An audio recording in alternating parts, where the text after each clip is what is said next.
देखिए दोस्तों, 11th वाले विद्यार्थी ध्यान देंगे। आपको एनिमल हस्बेंड्री जो आप लोगों का सब्जेक्ट है, इसके मैं क्वेश्चनों के आंसर बता रहा हूँ। मोस्ट इम्पोर्टेंट क्वेश्चन है, तो आप इनको अच्छे से याद कर लीजिए। देखो, अभी आपके सामने जो प्रश्न दिखाई दे रहा है, ये प्रश्न है मछली पालन की 2 समस्याएं लिखिए। तो आपको मछली पालन की मैं 3 समस्या बताऊंगा, कम से कम 2 तो आपको याद रहेगी ही सही। तो मछली पालन में डीप वाटर फिशिंग तकनीक का अभाव होता है, एक समस्या तो ये है।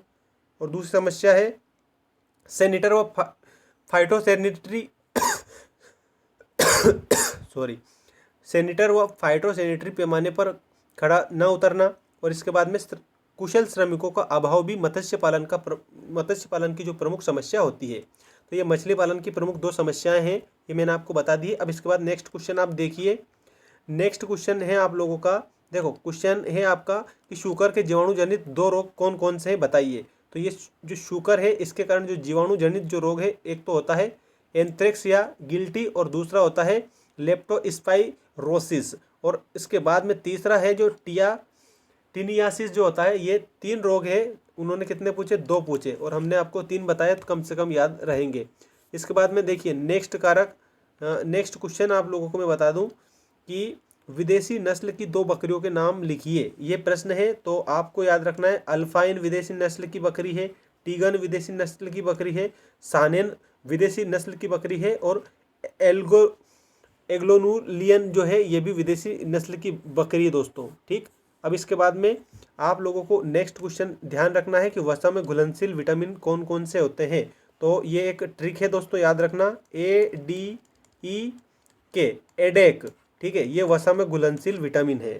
ठीक है, एडेक जिनको हम बोलते हैं, ये वसा में घुलनशील है। और इनका पूरा नाम क्या है? विटामिन ए है एक है विटामिन डी, और एक है विटामिन ई, और एक है विटामिन के।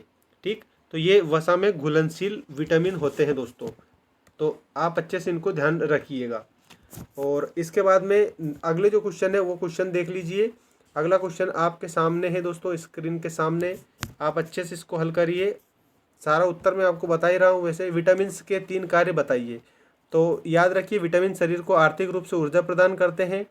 और दूसरी विशेषता है विटामिन पशुओं की हड्डियों और दांतों को मजबूत बनाते हैं। और तीसरी विशेषता है विटामिन पशु शरीर में वृद्धि विकास का उत्पाद में सहायता करते हैं। मतलब कि उत्पादन में भी क्या करते हैं? वो उत्पादन में भी सहायता करते हैं। ठीक है, और नेक्स्ट क्वेश्चन आप देखिए। नेक्स्ट क्वेश्चन आप लोगों को मैं बता रहा हूँ, ये मोस्ट इंपोर्टेंट क्वेश्चन है, लिख कर रख लीजिएगा। पशु चिकित्सा में उपयोग आने वाले 4 यंत्र एवं उनका उपयोग लिखिए। तो सबसे पहला यंत्र तो है धमनी चिमटी। ये स्टील की बनी एक दांतेदार चिमटी होती है, ये ध्यान रखना है, जिसका उपयोग ऑपरेशन के समय धमनी को काटते समय किया जाता है, जिससे रक्त का संचरण बंद हो जाता है। ठीक, और इसके बाद में नेक्स्ट देखिए, 4 पूछे हैं ना, 4, तो 4 ही मैं आपको बताऊंगा। अगला देखिए, यह है प्रोब। ये एक धातु का बना होता है, 15 सेंटीमीटर लंबा यंत्र होता है, जिसका उपयोग घाव की गहराई मापने तथा वहां तक दवा पहुंचाने में करते हैं। और इसके पुला स्पेचुला भी इसको बोला जाता है। ये साधारणतः चाकू या छुरी की रचना वाला यंत्र होता है। इसका उपयोग दवाओं को मलहम बनाने में भी करते हैं। ठीक है, और एक और लास्ट वाला है ये, जिसको कैथेटर बोला जाता है। ये रबर या प्लास्टिक की बनी एक लंबी नली होती है, जिसका उपयोग पशुओं की बंद पेशाब को खोलने के लिए करते हैं। ठीक, अब इसके बाद में बीमार पशुओं के 4 लक्षण आप लोग ध्यान रखिए। ठीक, तो पहला लक्षण तो है बीमार पशु उदास एवं सुस्त नजर आते हैं। बीमार पशु की नाड़ी की गति असामान्य हो जाती है। और उसके बाद में बीमार पशु खाना खाना कम तथा जुगाली करना बंद कर देते हैं। ये बीमार पशु की कुछ विशेषताएं थी। ठीक है, तो एनिमल हस्बेंड्री के जो आपके जो क्वेश्चन थे दोस्तों, मोस्ट इंपोर्टेंट, ये मैंने आपको बता दिए हैं, जो आपकी वार्षिक परीक्षा के लिए काफ़ी महत्वपूर्ण साबित होंगे।